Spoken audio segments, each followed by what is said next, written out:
Hello and welcome to episode 6 of the Chronicles Express with me, Andy, from the Red Devil Chronicle. This week, it's double Dutch at the bridge, but what's lost in translation still for Manchester United? United chat coming up next. Welcome along then, you're with me, Andy, from the Red Devil Chronicle. Good to be back. Unfortunately not in the studio, so you won't be hearing from Nick or Joe until next week. You may have heard us though on BBC Radio Manchester. Myself and producer Joe were on there last week. Do check it out. It's on the website still. You can listen back if you haven't already. Very interesting debate on the power shift in Manchester. Moving forward though, we're here to talk about the Chelsea game. We're here to look at the upcoming game against Sunderland. And we're also going to hear from the fans' views on the fan takeover that was this Monday. But I am going to kick off the show with the Chelsea game at the weekend just gone last Sunday. That, of course, was Chelsea 1, Manchester United 1. Still not quite sure how finished up that score, but there you go. Manchester United started the dominant side, and great to see. It's been something that's creeped back into our play of late, about getting on the front foot. We did it against Stoke and got a goal early, and we did it again against Chelsea. This time without the reward, but again, it was good to see us taking the game to the opposition, especially in a game away from home against a good Chelsea team, albeit despite their poor form this season so far.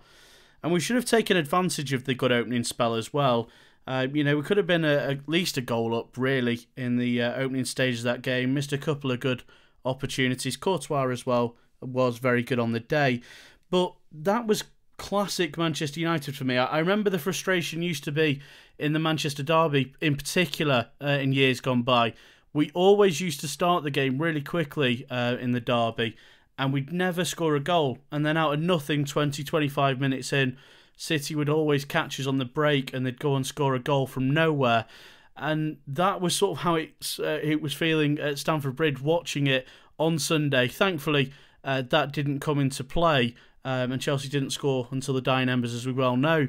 But it was a problem in that if you aren't going to start games quickly, you do need end product and you do need to take your chances. And Manchester United, for all the criticism we've had of chance creation this season, did create 17 attempts on goal, 7 of which were on target. So more chances being created on the day, but wasteful again in decent positions. And this comes down to the fact that we haven't got a big talent pool in terms of natural finishes. And so a lot of good chances were wasted again on the day. Good to see, though, Wayne Rooney playing back up front. I know he's been playing there all season, but to actually see him up front and staying in the right position was a positive for me. And that's only going to bring him rewards. He was getting in the right places. He was gambling. He nearly got to the end of that ball flashed across the goal as well in the 6-yard box. So he needs to be doing that more often. And goals will continue to come for him in doing so. You know, he's been on a good run of scoring goals again out of nowhere, and that needs to continue. So good to see him in the right position, and being in the right position at the right time is going to be the big thing for Manchester United. So we need our players playing up front, otherwise you are going to find that we go back to creating no chances again. So I think that's why we have been creating more. Going to the other end of the pitch though with the Chelsea game, reliant again on David De Gea. How often have we said this throughout the last couple of seasons? A couple of saves that stuck out for me. There was the Ivanovic header. I don't know how he kept that out. When you watch the replay back, the ball drops out the sky and he just sort of reacts instinctively to push over. It's an incredible stop. Also the Fabregas save. Daley Blind again showing not a natural top-class centre-back, allowing someone like Fabregas to turn him, who's not got particularly fast turn speed himself, but left Daley Blind behind, got the shot away. Another good save. And of course, a late save as well from Diego Costa when Chelsea were pouring onto us towards the end, when they could have easily gone on and won it. Cutting inside Smalling, Costa's shot saved again by David De Gea. Now, I know they say a lot about goalkeepers. Petr Cech, when he left Chelsea, John Terry said worth 12 to 15 points a season. And there's a lot said about that of late, about how many points goalkeepers are worth to a team. Now, how many points worse off do you think we'd be without David De Gea? I'd be extremely interested to know your thoughts on that one at this stage of the season.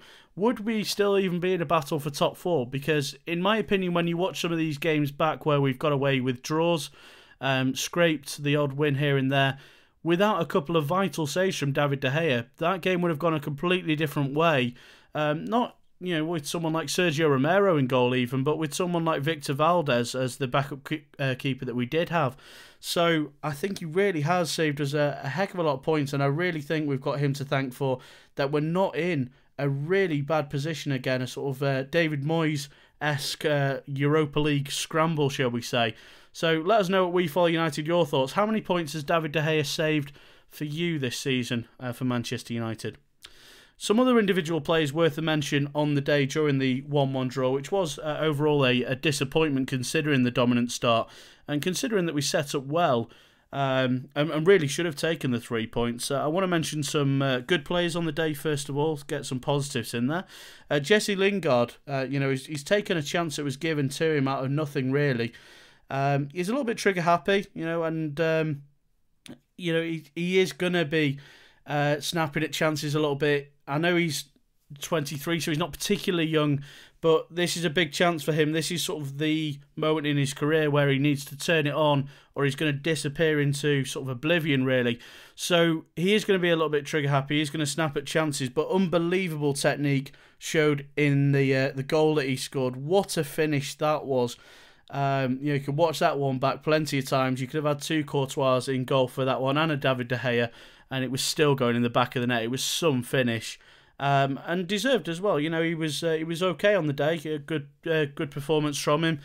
Did tire off into the sort of second stage of the second half, but great to see some reward given to him. Now, he might only be a squad player at best, Jesse Lingard. That's certainly my opinion of him going forward. I don't see him having a long and successful future necessarily at Old Trafford, but no reason he can't do a job. And certainly at the moment, he is doing a job for us. He is a bit negative in possession with his passing sometimes, but his pace is always going to give us an extra bit of a threat and dimension out on the right-hand side, whereas Juan Mata, of course, hasn't really been able to provide that because he doesn't have the pace. And so he is rightly, in the team still for me. He's also keeping Memphis out of the team. Not been saying a lot really with recent performances from Memphis, but he's doing well to be keeping big name players, big money players out of the team. He deserves a lot of credit for it. And I thought he had a good first half at Stamford Bridge. As I say, faded a little bit in the second half, as the goal aside, obviously. But he's grasped his opportunity, and good luck to him. Let's see how far he can take that. Another youngster who particularly stood out for me on the day was Borthwick Jackson. Definitely deserves a shout out for his performance. Provided great width to us all afternoon. Stuck to the touchline all day long. Very positive. Better delivery as well than Amazon Prime. He was brilliant. Some superb balls in there. And this is what I was saying about Wayne Rooney. If you can get players like Mata or Herrera, if they're playing the 10, people like Martial into the right areas, into the box to gamble on chances like that, Borthwick Jackson is going to play those balls in, put it on a plate a couple of times. And I think some players are almost shocked and surprised, and therefore didn't sort of take the gamble at the quality of the service and delivery. Lovely ball in as well for the goal that he put in. And despite the fact that at the other end he was well tested, he was put on his backside by Willian at one stage, and they did test him as they're going to because he's a kid. But he, despite that struggle on a couple of occasions defensively, what a find he could prove to be. If he can keep up those levels of performance, what a great option to have at left back to push Luke Shaw. 2 great young left backs potentially going forward for United. There's a place that we didn't feel we had a lot of cover and depth. And Borthwick Jackson, again, just given the opportunity out of the blue due to injuries, due to lack of squad depth, has been given that chance and has certainly, taken it so far. So let's hope at 19 that he continues to stay as grounded as he seems to have been and looks to really push on now as well.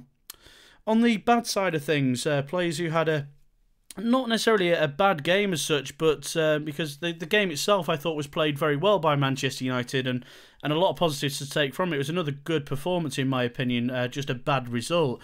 But there were a couple of players that stuck out for me, and I mentioned Double Dutch at the top of the show with Hiddink against Van Gaal, but the players that stood out for me on the bad side of things, also Double Dutch again, it's Memphis and it's Daley Blind.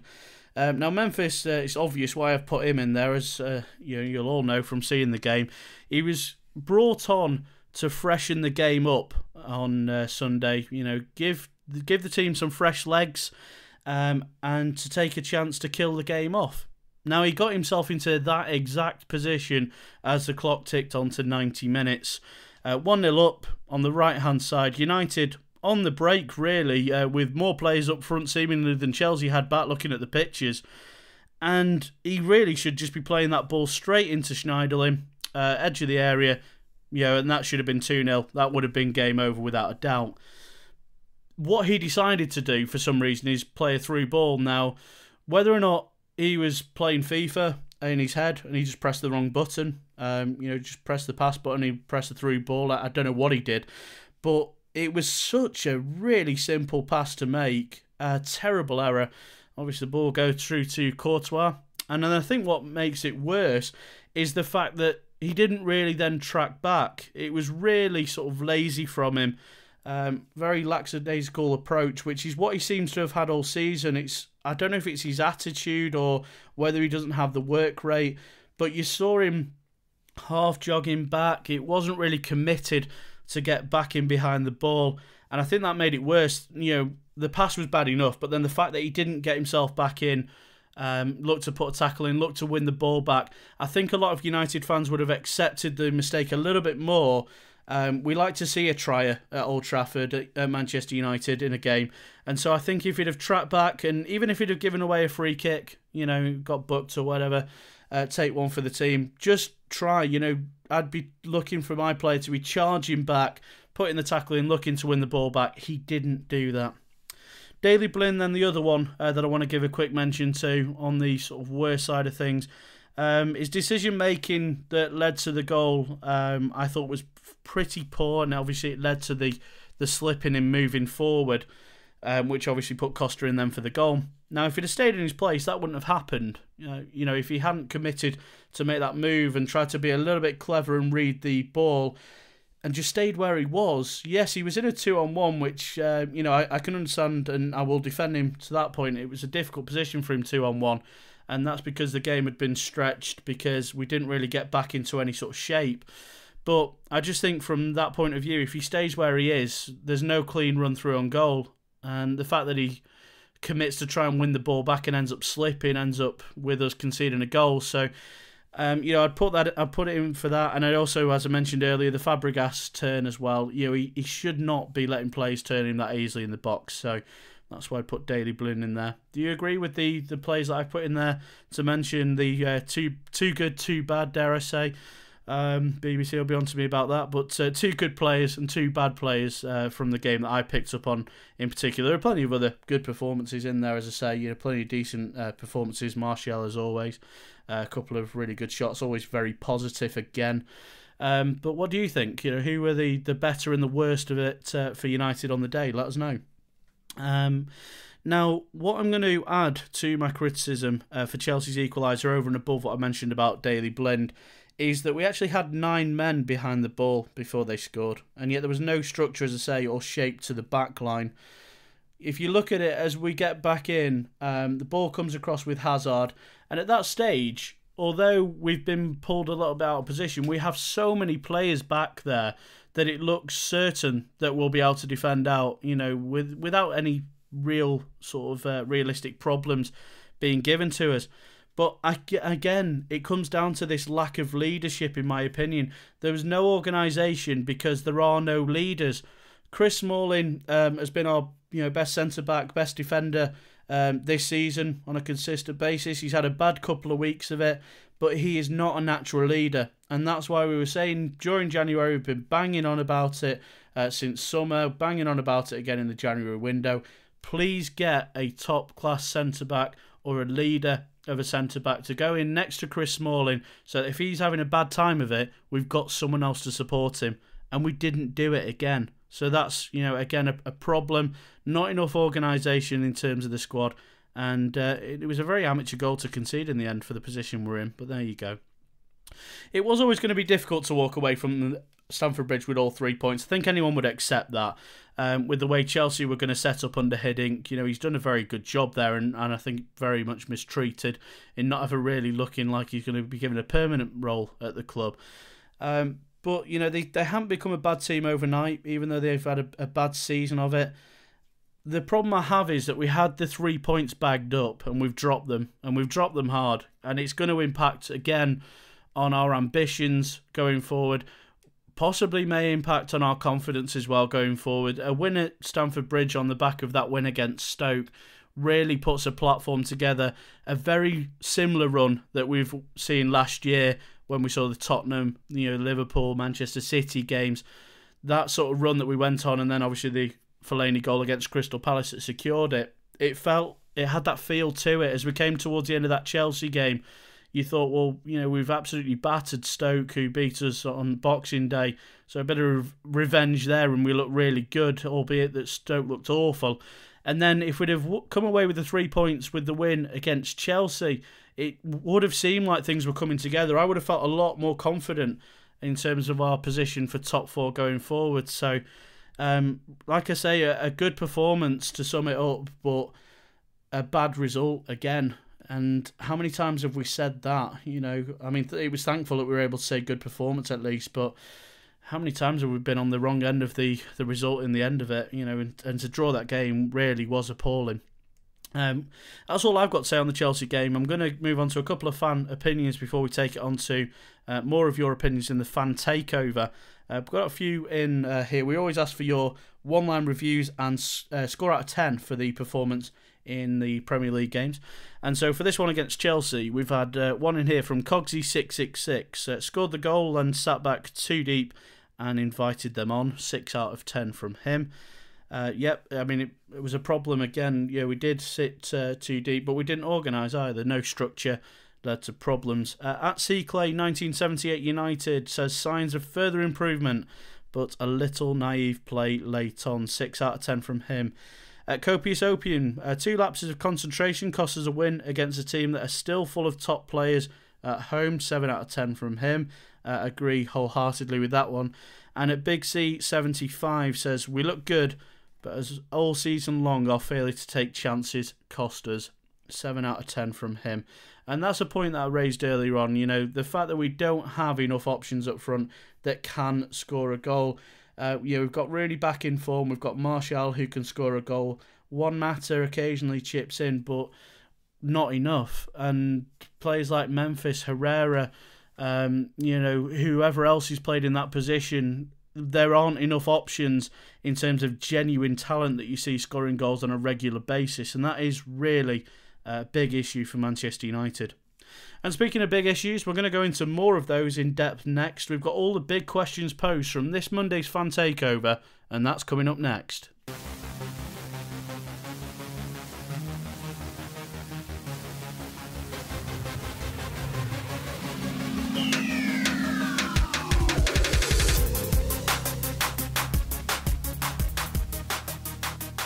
So then, every Monday, as we always do at 12 o'clock, we kick off the Fan Takeover, ask you some of the big questions surrounding Manchester United, and ask for your opinions. Now, those opinions are always then shared in the Thursday podcast, and that's what we're going to dive in now.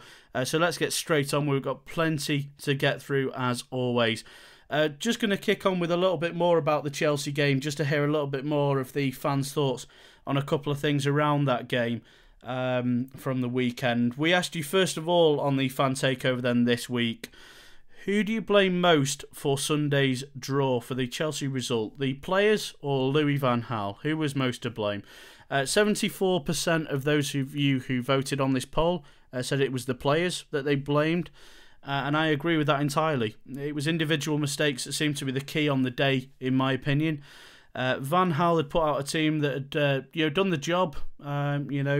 We'd got the 3 points, as I say, put together in the bag, and into the early stages of stoppage time, the players have thrown it away through individual mistakes, through lack of organisation, as I say, and leadership on the pitch. So I certainly agree with the 74% of fans that went with the players being mostly to blame on this one. Just go through a couple of fan opinions on this one who got involved. At Biggish Mouth says both for him.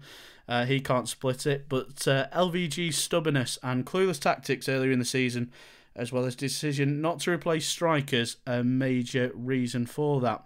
So, Biggish Mouth, going back to times gone by, to missed opportunities, in blaming Louis van Gaal as well, which I can understand. If we'd have had better players out there, if we'd have had that top-class centre-back partner for Chris Smalling, a leader in the back line, someone up front to chip in with the goals other than Rooney or Martial, then yeah, we might have wrapped it up earlier. So, we can't know for sure, but I understand the reasoning entirely. Going from the Louis van Gaal camp being to blame more than the players, one of the 26% who went against the majority blaming Louis van Gaal for the draw against Chelsea was at Deepak Siani. He says, how has everyone not voted for Louis van Gaal? Sitting back and defending a 1-0 lead has his imprint all over it. Totally his fault. Even more bizarre was his decision to bring on Memphis, considering the tactics he employed for the final 15 minutes. And I can understand that. I mean, I thought the change to bring Memphis on was a positive, and I think if you look back on the Twitter timelines throughout that point and period of the game, a lot of people were getting on Jesse Lingard's back, saying that he was tiring, he was fading, and that he needed to be taken off, and that we wanted Memphis or someone like that to come on. So there were actually a lot of calls for the substitution that Louis van Gaal ended up making to be made. So Louis van Gaal did seem to follow the majority of people on the day. Obviously, in hindsight, when it comes back to bite you like that, then he can then be blamed for it. But I think it was the right decision he made at the time. Lingard was fading. We needed fresh pair of legs up front. And if Memphis does the job and plays Schneiderlin in, we're probably not having this conversation. So I understand the point being made. And I understand as well this thing about sitting back on 1-0 leads. It is classic Louis van Gaal to defend out a lead. But I don't necessarily think that it was a case on Sunday that we were sitting on a lead, and I'll go into more detail on why I think that in just a moment. But I just want to cover another angle here that Sirius Ones mentions on Twitter. He also blames Louis van Gaal for the draw against Chelsea. He says it's because we dropped too many points this season and because we didn't go for a 2-goal lead. So he goes in a similar way of not going to sort of see out the game, not going for the second goal, not trying to take the game to Chelsea in the latter stages, and believes that being negative, perhaps, that Chelsea were allowed to come back into the game. Now, here's my thoughts on this, and I don't know if you agree necessarily with it or not. I'm certain that at Series 1s and at Deepak Siani will probably feel otherwise, and that's fair enough. That's exactly why we're here, to talk about United and to discuss our differences in opinions. My thoughts on it was that it wasn't necessarily a case of negative tactics coming into play from Louis van Gaal on the day. I thought it was more of a positive performance overall, and I'll tell you why I didn't think it was a case that United were sitting on a 1-goal lead. Simply because when Memphis gets the ball in the 90th minute, who is the player at the end of the game that's to the left of him, open in space at the edge of the Chelsea area, who could have been rolled in for the second? It was Morgan Schneiderlin. Now, Schneiderlin was brought on as a substitute in the second half, and he was brought on to shore the game up. That's the role he does for United. He wasn't brought on to be an attacking influence in any way by Louis van Gaal. But the fact that Morgan Schneiderlin turns up at the edge of Chelsea's area in the 90th minute at 1-0 up suggests to me rather that it wasn't so much Louis van Gaal being negative, perhaps, as us being a little bit naive in terms of pushing too much forward and not making the right decisions when we got there. Now, because of that, we were nearly caught out on the break, sort of going forward. We were eventually caught out when we managed to get back in. But I think it was more a case that we were, committing men forward on the day. And I think it was more a case that you need to blame that there was a lack of taking chances on the day. As I said earlier, 7 attempts on target against Chelsea and a couple of decent saves in there from Courtois. But, a better player, a better finisher in that position, or someone taking more responsibility to make sure they ensure the ball ends up in the back of the net, that was a bigger issue for me. I don't see necessarily that there was a massive amount of negativity in Louis van Gaal's game. I think the players were given fairly free roam on the day, and I think that led to a positive game of football from United. So, I mean, that's just my thoughts. As I say, I think it's more down to the chances not being put away on the day. I don't think we were necessarily sitting on a 1-goal lead on the day. I really don't. I think we were taking the game to Chelsea. who obviously are a very good side, and so pegged us back a bit as well. That's naturally going to happen. But that's my thoughts. Let us know what yours are. If you haven't got involved as yet, and if you're listening in now, get in the comment section below. Let us know what you thought of that. Is it more the players? Was it more Louis van Gaal? Was it a lack of taking chances, or was it negative tactics being employed yet again? You know where to find us. Comment section, as I say, or at We Follow United. Always interested to open up any debate, so let us know. The second debate that we did open up on Monday during the fan takeover was that United have currently, of course, sit 5th in the league at the moment, 6 points off the 4th place spot for Champions League. We asked you sort of a confidence poll, just sort of checking up where we are at the moment. Do you believe United will finish top 4 was simply the question. And it was a close one, but 52% said yes, we will finish top 4. So there is still confidence there. People do still believe that we are going to get Champions League football, albeit we might have to qualify for it again. Hopefully we'll have a little bit better run in it if we do get into it next season. Just go through a couple of people's thoughts on this one that got involved in the comment section. At C Clay 1978 United says, I think our experience in the running will be key. I can't disagree with that. At Big C 75 says, I do, but only because the season has been crazy for everyone. Who knows what's going to happen from one game to the next? Well, exactly.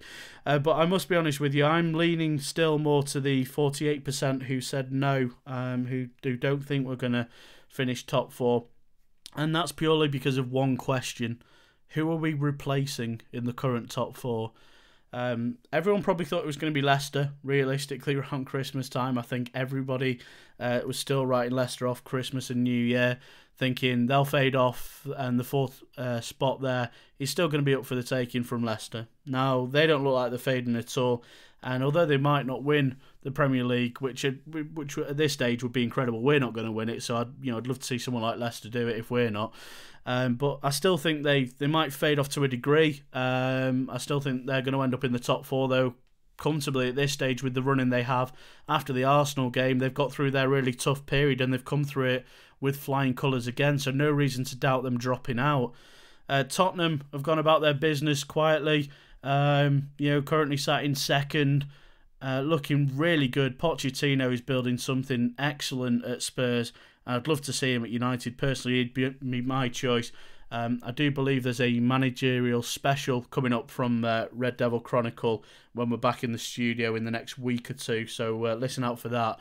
But my vote's with Pochettino, 100%. If you could pry him away from Spurs, he's doing a fantastic job there, and they are still title contenders. So can you see them dropping out realistically? Probably not.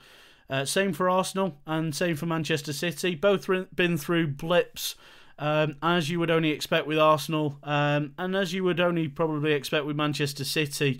They always do it the hard way, don't they? So I think with Arsenal and Manchester City as the other two, everyone expected those two to be fighting out in a 2-horse race for the title. And I think with the players and the talent they've got, they've still got that opportunity to turn it on and really push for the title still. So I think it's really going to be really, really difficult to push back in there. As I say, 6 points the gap at the moment to Manchester City. Where are we going to make that 6-point gap back? I suppose in some respects by going to the teams that we've got to play within the top 4. We've got to play all of them yet before the end of the season. We've got to win against them there. In those games, then obviously we're going to be bridging gaps. We have got to go away, though, to Manchester City still and Spurs away. We've also got Arsenal and Leicester both coming to Old Trafford. So I just think when you look at the running, it's still a run of difficult games in there to play.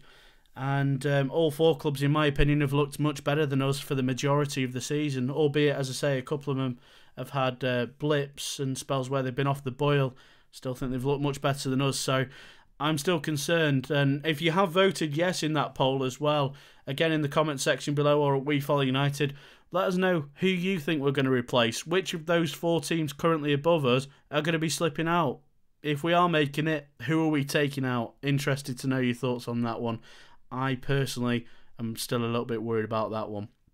Now, moving on to an individual poll that was on Monday, following up really from the Chelsea game again to do with Memphis. Taking a lot of stick, and I gave him some, in the United chat section earlier on in the show for that mistake that he made and for not tracking back. So he has taken a lot of stick for that. And also in general terms for his performance, his attitude and hype that surrounded him that hasn't come to fruition as yet. We asked, is it too early, though, to write him off at this stage in his fledgling stages of his Manchester United career? Now, 80% of fans who voted on this said yes, it is too early to write him off. So only 1 in 5 who voted on this thought it was already game over for Memphis, would you believe? A couple of fans' opinions on this. Cogsy666 says, not been given a run of games to show what he can do. Needs the manager to put an arm around him. Not sure Louis van Gaal does that. And I agree. I know he's been seen as sort of a father figure, dare I say that, for Memphis in the past, or so reports said. But Louis van Gaal isn't that sort of man-manager, or he never seems to come across that way. So I think that's right. I think that's the problem. Memphis does need someone to come in and support him, show him a bit of love. That's what players with big egos need at the end of the day, just to keep confidence going.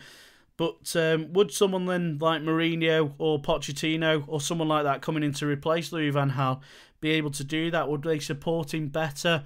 Would their man management styles work out to allow Memphis to really sort of move forward at the club? I think possibly more so than Louis van Gaal is currently. Don't know what your thoughts on that are. Please do let us know. At Copious Opium, Ryan on Twitter says, who on earth put no? Simple answer to that one, Ryan. 20% of the voters. There you go.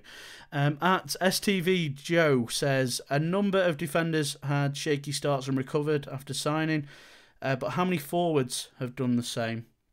And that's a fair point. It takes time to settle in. It's a brand new league for Memphis this season, coming on a wave of hype. The next Ronaldo, the next this. It was never going to do him much good, and it's good that he's got the ego and the ambition to feel like he will play at that level. But ultimately, that's a lot of pressure to put on young shoulders. And I just think if you look back at the way Ronaldo started out his career at Old Trafford, it wasn't the Ronaldo that we see now or the Ronaldo that we saw towards the end of his United career either. So I think sometimes people are too quick to judge.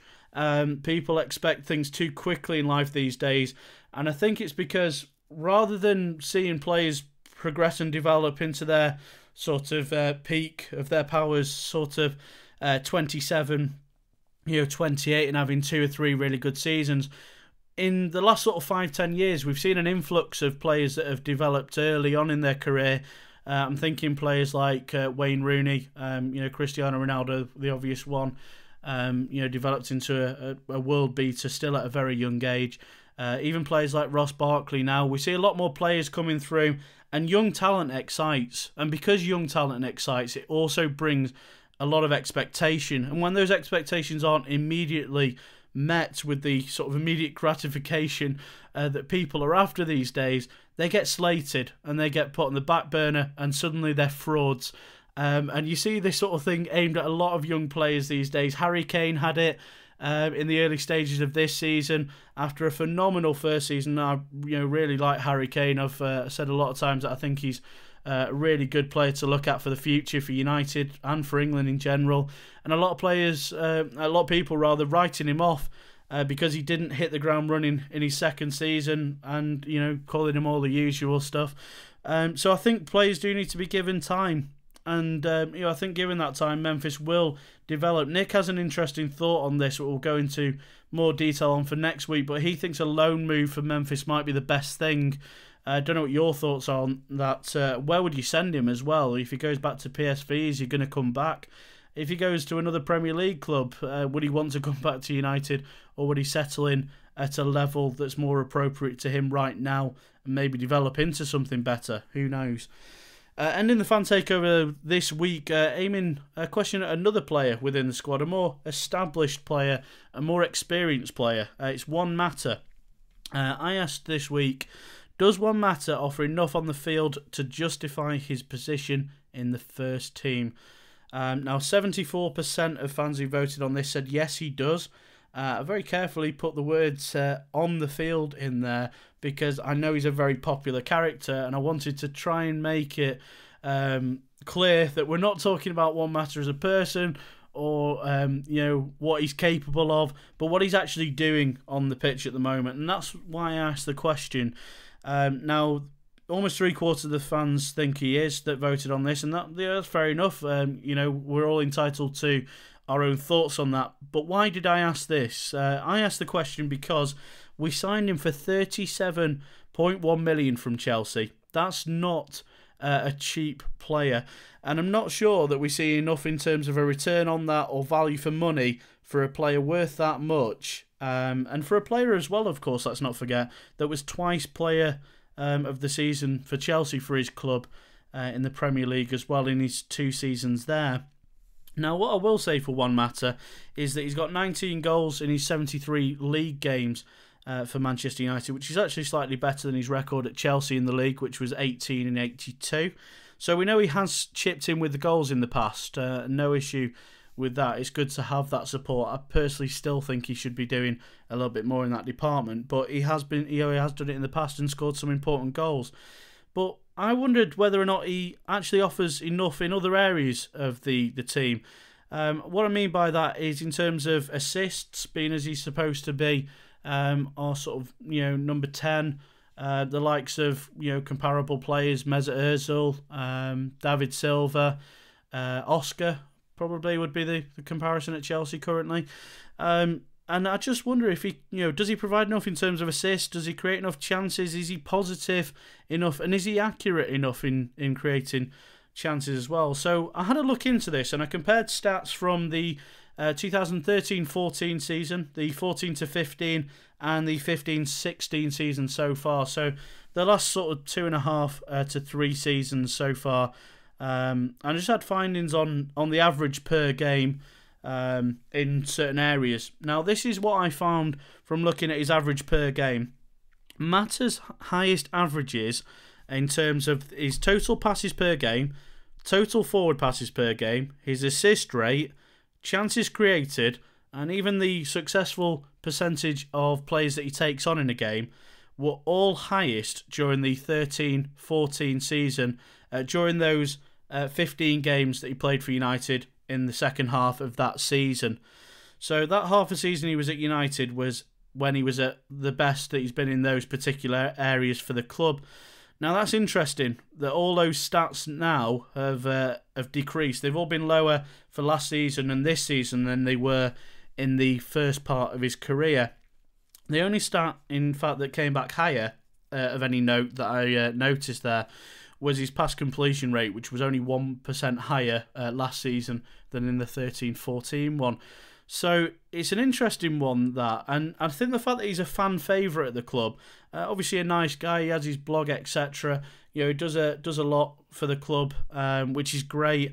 I think sometimes that blocks people from criticising him, and I can understand that. When you like a player, you're not going to look to criticise them, whereas if there's someone who's already under fire or someone that you're not particularly fond of, someone who's not hit the ground running, then it's easier to criticise them. And I think the fact that he is a fan favourite, as I say, has helped him to avoid a little bit of that, because at the end of it all, he's struggling to find a position in the squad at the moment, and his lack of pace and his lack of ambition to beat a man could prove to be his downfall, in my opinion. He's not working out as a right winger.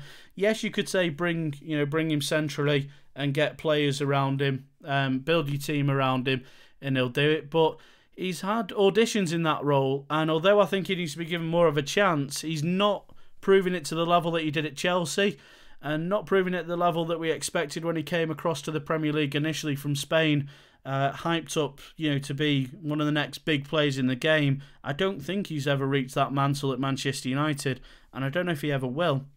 I also looked at another thing with Juan Mata, as I say, about him sort of showing a lack of ambition to take players on, and this will partially come down to pace, but he's supposed to be quite a tricky player, and with the number 10, you want players who can move into the channels, beat a man with quick feet and get a pass into someone else. He only takes on an opponent once nearly every 2 games on average this season. I mean, just take that in for a minute. One successful take on of an opposition player in every 2 games. Now, how in that position are you going to find yourself in the right area to play a through ball through if you're not able to beat your man in the first place to try and find space to open up for someone else? That's where my concerns lie, and that's why I asked the question. I just think when you've dropped £37 million on a player who's supposed to be one of the better players in the league, that's the reputation he came with. You know, he'd been best player at Chelsea 2 years running in the league, and I just don't think we've ever seen the best of Juan Mata and the Juan Mata that we expected to see. I'm going to get some fans' thoughts on this one, see what you had to say on this. We've got at Big C75 here who says he's not had best of seasons, but there are many players who have underperformed this season as well. And I think that, again, could be another reason why he's been sort of out of the limelight. And at Copious Opium says centrally with pace out wide. Yes, you know, he's still got a place to play for in the squad, and I think if you add pace around him, I think obviously it's only going to be a good thing for him, but I still do have concerns for Juan Mata. Don't know exactly how he's going to fit in going forward, and with a big summer coming up and potential for Mourinho to come in as well, is Juan Mata really going to be wanted by the end of that? Be interesting to see. If you've got any thoughts or opinions on anything we've discussed on this week's Fan Takeover, be really interested to hear what you've got to say in the comment section below at WeFollowUnited. Get involved, get debating. We're always interested. We will always respond to any debates that you want to open up. And I'm going to open up the Sunderland preview, which is going to end this week's show. I'm going to look at the game from the Stadium of Light, see what threats they have, where we're up to at the moment, and whether or not we can pick up the win. 3 big points needed from the Stadium of Light, and it's the weekend preview coming up next.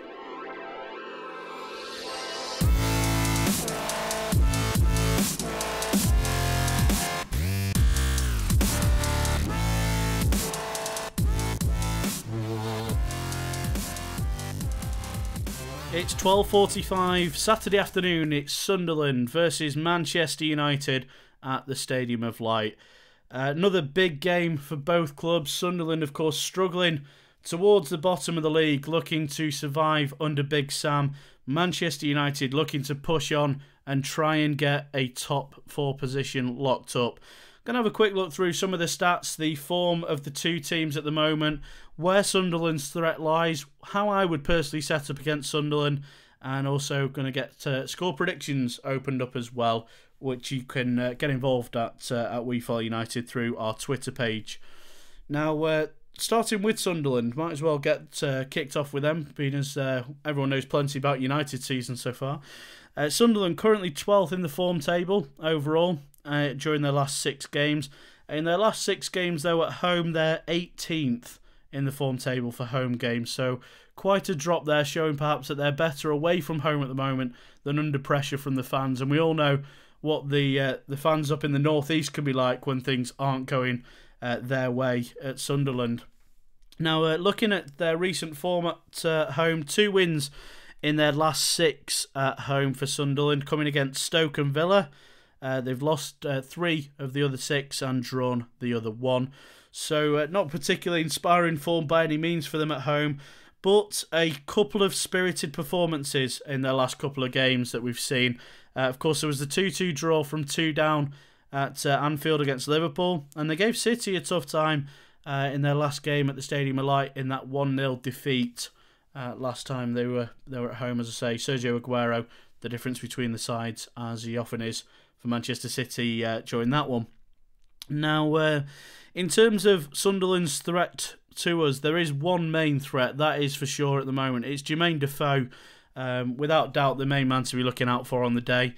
He's got 10 league goals this season, and just to put things in perspective, probably not much perspective to be honest with you, but that's more than any Manchester United player has this season, just for the record.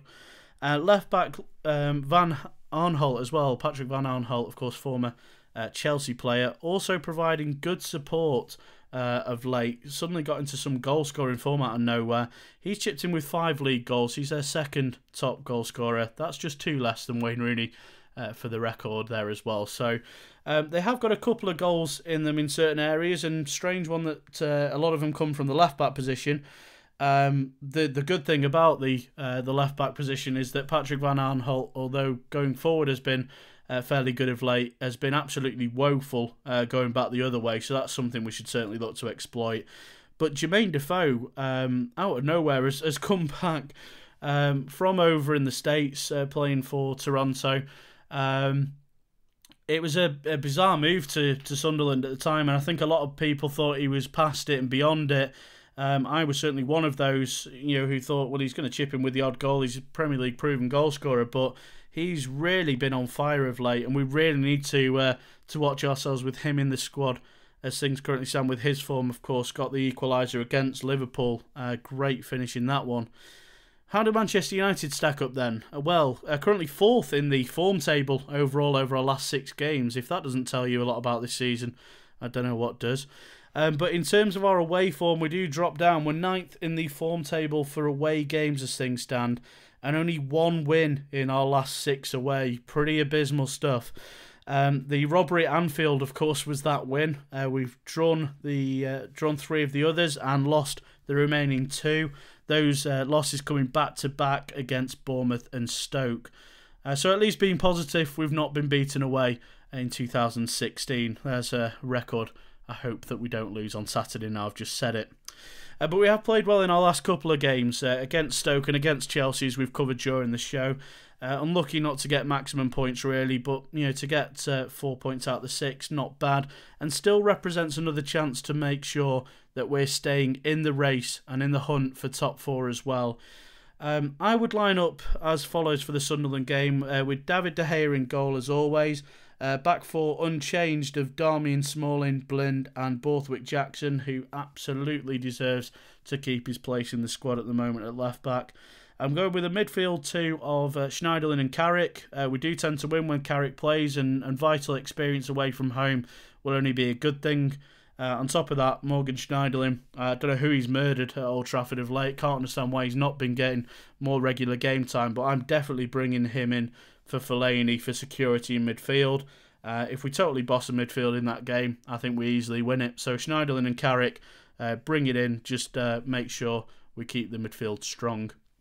The 3 then that I would put in behind the striker, going in the conventional 4-2-3-1 that Van Gaal has been favouring since I asked him to do so last summer, and he's taken it up and ran with it in a rather poor way. But I'm going with the 4-2-3-1 still, and I'm sticking Januzaj into the squad. Now, that might not be a popular decision, but I just think if you look back at the only performance that we've ever seen for the first team where Januzaj has really excited us, it was away at Sunderland. So I'm going to put him out there, and I'm going to hope that he relives some of the memories of the days under David Moyes a couple of years ago, where he grabbed those 2 goals to win the game from behind. So I'm sticking him in there. Bit of an outside shout.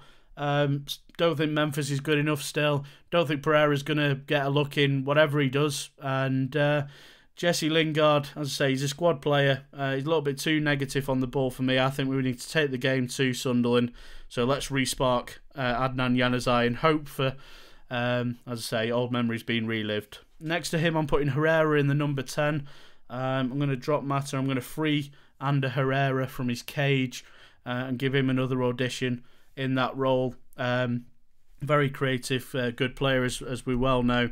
And he does chip in with goals, and I've been saying we lack players who do that, and Ander Herrera hasn't really done that this season, but hasn't really been given a run of games either. So I'm bringing him in for a bit of creative spark. Take a chance on the ball, why not? Martial's going to stay on the left. It wasn't the most popular decision when Louis van Gaal decided to do it initially, but with the way he's torn it up against Ivanovic of late, with the way he tore it up against Stoke, and in general down the left-hand side, he's looked such a threat as early back as Seamus Coleman. I think he played, or whoever he played against Everton. That was the game that was a particular highlight when we won 3-0. He absolutely bossed it there, and he really has made it his own spot for now. Even though he might be best utilised up front, he makes things happen. He gets the ball, he runs at players, and he gets a chance to generate pace. So let's keep him out there for now. Whilst Wayne Rooney is in goal-scoring form, hallelujah, let's keep Wayne Rooney up front. That's my team that I would play if I was Louis van Gaal against Sunderland.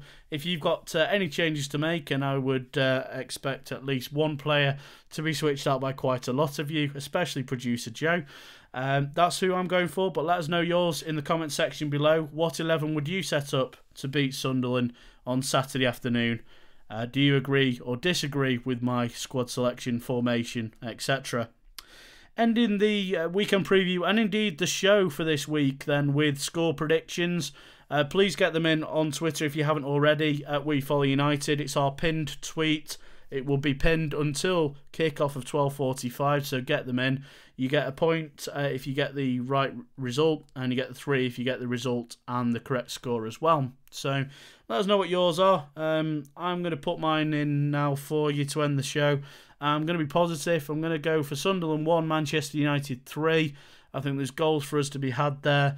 I don't necessarily think we'll keep a clean sheet. I think Jermaine Defoe is going to be too big a threat on the day, and if he sticks himself on Daily Blind, I still think he's got enough in him in the tank to cause chaos. But I think overall we've got way too much talent for this Sunderland team, and if we're not putting in a comfortable win here, then you might as well wave top 4 goodbye and just accept it's another David Moyes season again. Hopefully, though, the win is coming, 3 points to Manchester United. We can only hope as we visit the Stadium of Light this weekend. We'll be back in the studio, we hope, as well next week. Producer Joe and Nick rejoining me. And as I say, a managerial special will also be coming from us over the next week or two as well. So always keep your eyes peeled on the YouTube channel here and at We Follow United on Twitter for all the latest. And of course, you know, for any debates, that's the place to find us to get involved. Thank you as always for listening. Sorry you've had to put up with just me for this week, but I appreciate your time as always, and we'll see you next week.